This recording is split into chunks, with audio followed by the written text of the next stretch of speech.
Myha'la. How are you? Hi, I'm good, thanks. How are you? I'm doing well. Mhm. I'm actually a really huge industry fan. I've been telling everyone that all day, but I actually really mean it. I binged season one and I watched half of season two, so I'm actually like super excited to talk with you today. Great. So my first question is actually going to be about hair. Great. So I talked to David, about Gus's new look, and I noticed Harper, she's got a change of hair. She ditched the braids and she's going natural this season. And I want to know, is that more a character decision? Is that more, you wanting to incorporate natural hair into the look? Is that from some of the feedback I know you guys got online about the way Harper's braids looked? Where did that come from? It was definitely I think a combination of all of those things, but what was the most important was about character. I myself went natural during the pandemic and just purely because I couldn't go get my hair done and it was an ease thing and I wanted to experience my natural hair. I hadn't had my hair natural in years and years. And so when we were discussing Harper's look in the second season, I was like, well, she went through the pandemic. I'm assuming she didn't get her hair done. So I think the easiest thing would be just for her to go natural. And we also talked about the way we shot handheld this time, and everything was a lot more intimate, and we wanted to see these people in their rawest forms, and we decided collectively that natural hair was going to be the best bet to achieve that. It was also nice because I think braids in the workplace was a large statement, just as natural hair in the workplace is a large statement. So yeah, that was sort of the thought process behind that. And I think it really worked for the direction in the second season as well. Yeah, I've seen very positive feedback from the trailers when Harper was natural. So, Thank you. and your hair is gorgeous, by the way. Thank you. So Harper obviously is like, I mean, it's a bit of an ensemble show, but she's really the main character here. And I love her, but she is so frustrating sometimes. You really root for her, but she just makes decisions where you're just like, girl. Hi. What does it feel like to play such a flawed protagonist, especially like as a Black woman leading a show? Right. Well, honestly, one of the things that was the most exciting about the prospect of taking on this character when I was first auditioning was that this was the first Black female American character that I had read that didn't fall into any of the tropes or stereotypes or archetypal Black women that I had seen in TV and film. And as a person who I'm mixed and I have been exposed to both cultures, I have found that I don't really fit in either of them. And Harper is the kind of person who I imagine doesn't fit in a lot of places. So I felt very seen. And it was exciting and is exciting to be a part of the conversation around representation, because it doesn't just mean checking a box. It doesn't just mean having a Black person. And I think because of Harper, or because of multifaceted, non-stereotypical othered characters, it opens up the conversation about who we are as people. All Black women are not X, Y, or Z. All Black women are not X, Y, or Z. You know what I mean? So I feel very proud to have been, however demoralized she is, or maybe we don't want to claim her because she acts crazy, but she's still a Black woman and she's still living an experience. And I think that allows other people who feel othered by their own community or other communities to say, my experience is valued enough to be seen on screen. You know what I mean? And the things that make her so flawed are relatable. She's in pain and she's alone, and you know what I mean, and she's struggling for something. We're all struggling to gain something, and that makes that relatable, even though I personally would never do what she does. So a big theme this season seems to be like earning your place versus being given it. Where do you think Harper falls on that spectrum? I think she strives to earn it by any means necessary. And in some ways, I think people would say she's given it because she has failed so miserably and gone against the bank or against her superiors. And yet Eric somehow finds a way to garner her a place. So it's kind of, I would say in the actual doing of the business thing, she's very good at what she does. She's earned that bonus check, 100%. But the fact that she's still at the bank after pulling all of the slyness that she's pulled is beyond me. I have no idea how that has happened. I mean, it's TV, but you know. Speaking of Eric, I feel like it would be remiss not to ask about, you know, the dynamic him and Harper have. It's very perplexing. You know, he seems to vacillate between being, you know, protective and then also vindictive and cold. What do you make of their relationship? Yeah, I think they gravitate towards each other because they have a lot of things in common. They are both American in another country. They're both minorities. They're in a male white dominated industry. They're both there was an expectation for failure because they didn't come with the privileges or advantages or resources that many of their peers did. So that bonds them in a lot of ways. And I think Harper invigorates a kind of youthful desperation in Eric. And you know, he's been at the bank, he's kind of the OG, and so I think this new energy is like really enticing and energizing to him. So he gravitates to her in that way. And for her, he has what she wants. He has a secure place in the bank. He's got a glorified reputation, and that's what she wants. She wants to be known that way.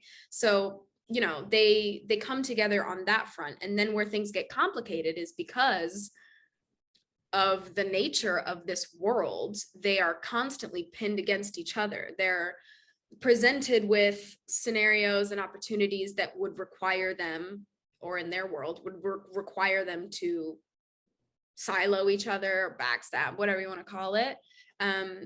So then they, you know, they're constantly using one another for whatever it might be, personal gain or gain at work. But there is also a familiarity there and a safety there. It's complicated. And, you know, Eric's not the only man in Harper's life that feels territorial over her. You know, I asked the writers about this, but I want your perspective, you know, as Harper. You know, she's got Eric, she's got Jesse, you know, fell him a couple episodes, and sometimes Robert. What do you think it is about her that makes all these men want to have a claim over her?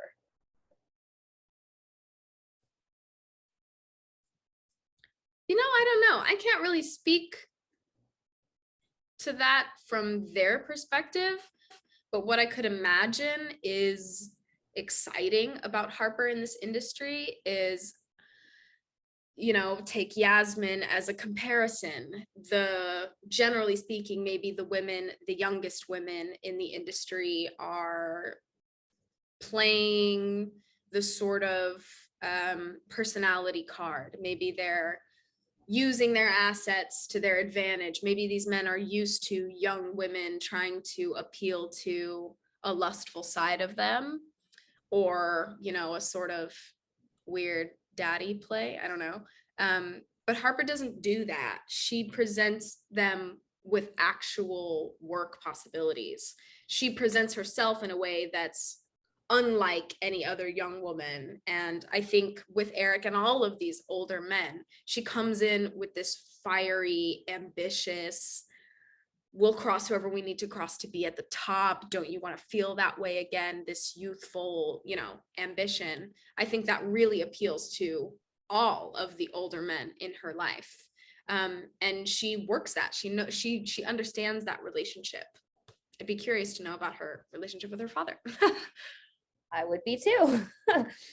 Can you speak a little bit about her relationship with Yasmin? I mean, they have a strange friendship, you know, with lots of ebbs and flows, and they didn't leave off on the best note last season, but where do we see them in season 2? Yeah, we meet Harper and Yasmin at the top of season 2. The last real interaction they have had was that one in their last day in the office. There's a lot of tension, and they have both been through a year-long pandemic and being asked now to re-enter the office. Harper has really found joy and peace and a accomplishment in isolation. She works very well by herself without the stress of the office and the stress of her relationships in the office. So coming back is terrifying for her. She has avoided it as long as she possibly could. And a huge part of that is understanding that she'll run into Yasmin.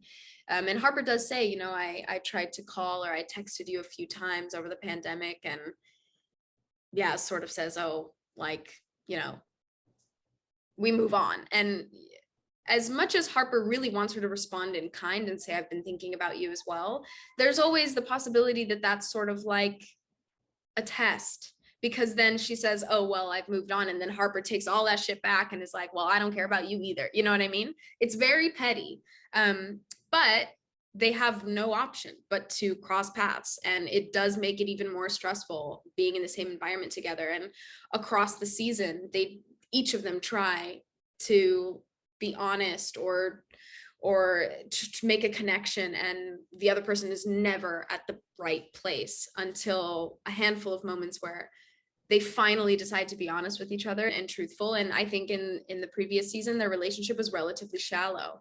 It seemed close, but it wasn't. They never really said what they were truly feeling or thinking, and they do finally in this season. And it's not necessarily nice, but it's true. So that's the place you can start for a real relationship.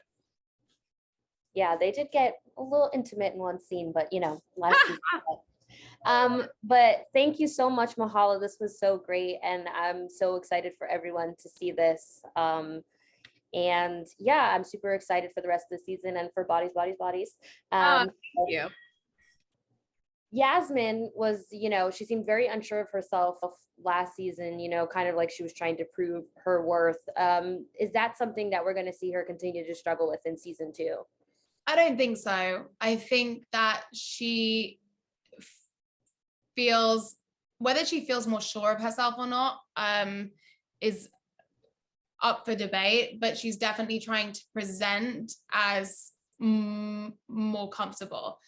And I think that, you know, this is a woman who is just kind of over the people pleasing a bit. Everyone has spent a year in a pandemic. Yasmin's experience of a pandemic was great. She even says, I had the best summer of my life. She was like around people that didn't make her feel bad for being a princess. And you kind of see her enter the office this season with that energy of, you know, I am who I am. And it gets her into a bit of trouble, I think. What can we look forward to in the evolution of her dynamics with Harper and also with Robert? Oh, I think that you can look forward with Harper. I think you can look forward to them getting a bit more pleasure out of the honesty that they're able to bring to each other, and not finding that honesty just brutal. And actually maybe it opens the door to a much more kind of healthy relationship. And with Robert, I think that you can look forward to them having a bit of a reconciliation and a kind of understanding of the place that they were in that we saw in season 1. And a big theme this season seems to be earning your place versus being given it. And can you talk a bit about where Yasmin falls on that spectrum? Yeah, I think that Yasmin joined Pierpoint because she wanted to feel like she was earning her place instead of being given it. You know, Yasmin has a family business, a very sort of supposedly successful family business that she could have stepped right into. And she chose not to. She chose to go into a career where she had no links, no ties, and no one helping her. So her intentions were pure, but I think now she's sort of thinking of moving up to PWM because that's a safe space for her. It feels much more in line with what she was almost like bred to do, you know. If you could give Yasmin one piece of advice, you know, over a coffee or lunch or a dinner, what would you tell her? I would tell her to slow down, with herself and with other people. Just try and be present. I don't know if Yasmin is actually present with anyone that she's with. I think she's so desperate to be moving to this next stage of her life and like the next thing that she wants. So yeah, I tell her to slow down. And what do you make of the dynamic between her and Celeste? I think it's incredibly interesting. I think that Yasmin has always been looking for a mentor at Pierpoint, and she finds one in Celeste. I don't think Yasmin would have imagined it would be someone like Celeste. But I think it's incredibly exciting and enticing that Yasmin sort of feels seen for the first time in this office, and it's by a woman like Celeste. I think that Yasmin feels most comfortable in relationships with men. I think she knows how to handle herself in those relationships. So Celeste kind of puts her off balance a little bit, which is a great place to start a series from, because if you can only sort of fight with one hand behind your back, it's harder. Harry, David, how are you? Good, thank you. How are you? Nice to see you.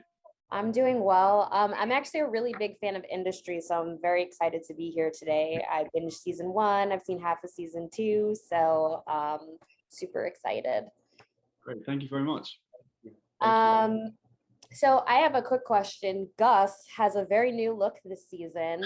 Is that an artistic choice on the part of the show? Is that, a little bit of COVID experimenting with your look and they just wrote? I guess you kind of can't not notice it, right? But it's all of the above. It's definitely like of the time. I mean, like people were at home doing all sorts of their bodies, their hair and whatnot. But I think it's a bit more of a emotional choice for Gus, given where he's at and trying to put the pieces together of who he is. He's like, I think he's up for like messing with stuff a little bit this season. Like, if it doesn't fit, it doesn't mean it's not meant to be there. You can just turn it upside down and make it what you want. So yeah, the hair was a fun thing. He was actually, the writers wanted him, Nikki and Conrad wanted him to be blonde, and I was like, nah, blonde's a bit basic. Let's let's do something maybe like lavender or like So our makeup artist and everyone was just so helpful to like make it more specific as opposed to just like a hair thing for the hair's sake. So it was fun to do. Yeah, I liked the blue. I dabble in a little color myself. So you guys are a pretty dynamic duo throughout the show. I love Gus and Rob's relationship in season 1. Can you talk a bit more about you guys' dynamic moving forward in season 2? Harry, you can answer that.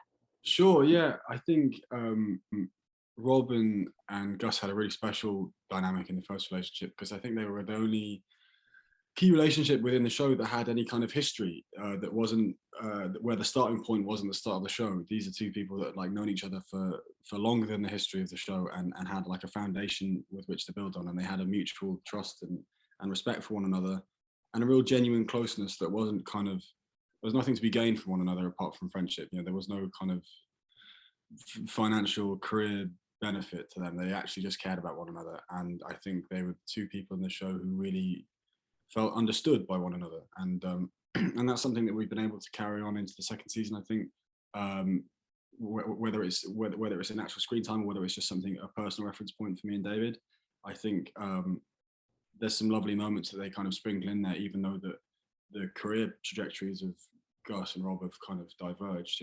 They still have one another, and there's still that same foundation there, which in kind of like a fairly, what can be a bit of a soulless sort of world is I think a welcome thing for them.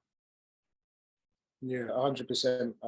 Just jumping on what Harry said, it's exactly, it was something that we definitely found and got for free in season 1, just, us two being boys and just enjoying our time together. In season 2, we have less time, screen time, shall we say, together, but our problems and what we go through kind of coexist together, just because we're boys, So I was saying before that there's a scene in this when we're both going through something and we have a phone call, and in that one phone call, it's like I think one of 2 scenes that we get together, and it's even split, but there's so much implied history, so much brothership, so much love that we've got, and we rely on each other, and that's something that I think is beautifully put to us by the writers, but also by what the work that we've done. So yeah, it's a special one. And your dynamic, I'm trying to get through this with us, no spoilers, but your dynamic kind of expands to include Harper, which, you know, Rob had a relationship with Harper last season, and, you know, Gus and Harper didn't really have too much time together, but could you guys speak, oh, sorry, outside noise. Can you guys speak a little bit about, you know, Harper's relationship to you both? I'll start with David. Yeah, I mean, you know, Harper, I think, in season 1 manages to find. I mean, listen, Gus is no angel. I'm going to say that straight up, especially in season 1. But I think Harper manages to like rub everyone up the wrong way at least once in season 1, and I think in doing that, she kind of like worms her way into people's hearts, you know. And but for Gus and Robert, even though we both had divergent relationships, Gus had this weird thing with her, which was which I've enjoyed talking about actually, which is just like, maybe there can only be one of us, or like what is this, you know? Like we had this really weird thing which kind of like finds itself like, oh no, we need to lean on each other, and like lift each other. So we have that in season 2, and I guess that's, you know, even what happens with her and Robert, I'm sure like it just through the turmoil you find like a common ground, don't you? And you kind of go like, no, respect, you know. That's how it feels for Gus anyway. But yeah. Yeah, and I'd go off the back of that as well and say that like Myha'la as her as an actor, and then especially in Harper within the show, she's kind of, you know, the glue that binds a lot of these relationships together in this really fantastic way. And Harper as a character has this kind of like David said, this really endearing bluntness, you know, and a real kind of directness to the way she speaks to people, and she's able to be direct but with a lot of heart. And sometimes I feel like for both Gus and for Robert, she kind of tells them what they need to hear, and perhaps in a way that they're not able to do for one another because they care about each other so much. And so yeah, that as a kind of a trio is something really interesting. I think there's a real kind of, although there's blurred lines between Robert and Harper, there's a kind of the three of them have a sibling kind of type relationship, which I think is really sweet. And David, you mentioned before, you know, this kind of almost like undercurrent of rivalry between Harper and Gus in the first season about there can only be one of us. And the idea sometimes that, you know, Black people in a really white dominated space sometimes are competitors, and Gus has a really interesting relationship to whiteness. And how do you think that impacts the decisions that he makes? You know, I think that is something with being Black, period, but then being Black British, you're it's like a whole new way of like kind of maneuvering the world. And I think Gus like kind of what I rate, what I enjoy about Gus is that he kind of does it unapologetically. So in terms of like his choices and how he looks at the world, he's like, well, I'm going to do it because it feels right to me, you know what I mean, as opposed to like what's meant to be with him. So even that rivalry, I mean, it's totally subjective, by the way. I've got my hands up, but even that rivalry between Gus and Harper, as small as it is, I think that it's more on her side than it is on his. Like, he kind of doesn't really care. He's like, I don't see things that way. So yeah, I'm agreeing with you essentially. I'm saying that I do think that it does impact how he sees it, but I don't think he even cares that is a thing, you know. But yeah, that's just me. And Harry, I mean, drugs are a really big part of, you know, Rob's character and his character arc, and he gave us a little scare at the end of last season. We were like, is he going to be here next season? But thank God you are.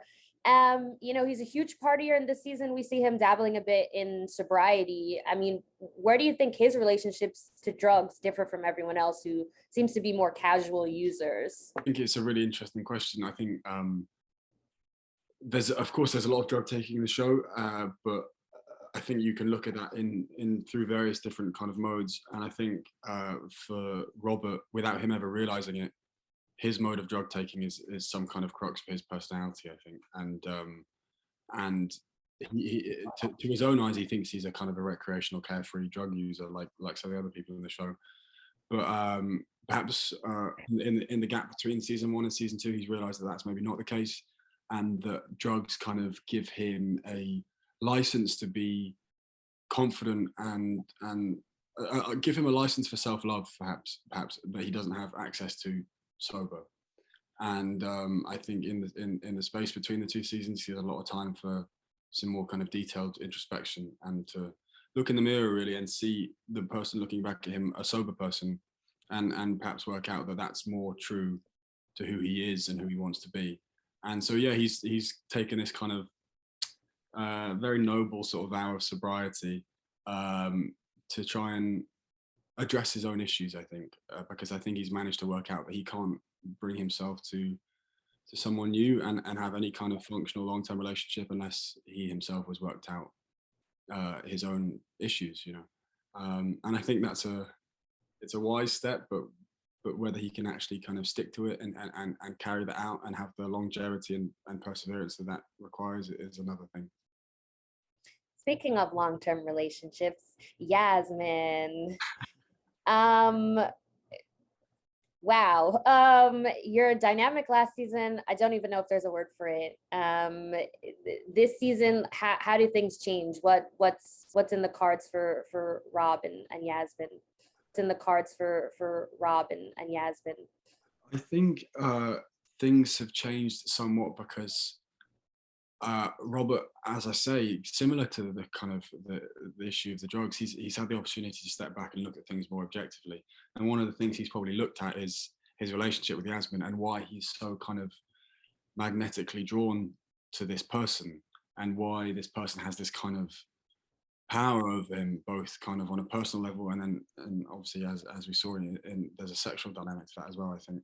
And I think he maybe figured out that Yasmin was aspirational to him in a sense of in a class sense, I think, you know, because she comes from this very upper class background and she has this real kind of like a duck to water element to arriving at the bank. You know, she's so kind of well equipped and intelligent and well suited to this industry, and she seems to just fit into the landscape in a way that Robert can only dream of being. You know, I think he's the ultimate imposter in this show, and he kind of covers all his inadequacies with his kind of extrovert personality, you know. And I think that's why he's so drawn to Yasmin. He wants to be her in a way, and he certainly wants to be around her. And I think he's had some time to kind of decode that a little bit and work out what's behind that and how it relates to him. And so maybe he can look at their relationship with some fresh eyes. And I think he still has respect for her and still has an interest in her, and he still understands that she has this pull on him, but he's got a bit more, for the time being at least, a bit more control over it. I was very proud of him this time around. You mentioned class, which is obviously a really big theme in the show, big part of the show. And there's a theme this season also with earning your place versus being given your place. And I want to know where you guys see both of your characters on that spectrum. We'll start with David. Yeah, I think it's a really good observation about earning your place rather than being given your place. I think that's like a good that's like good branding for the show, but also like a well done. But also like for a thing to do with Gus, like I think he's really like earning his place in the world, and I think a lot of everything that Gus has had.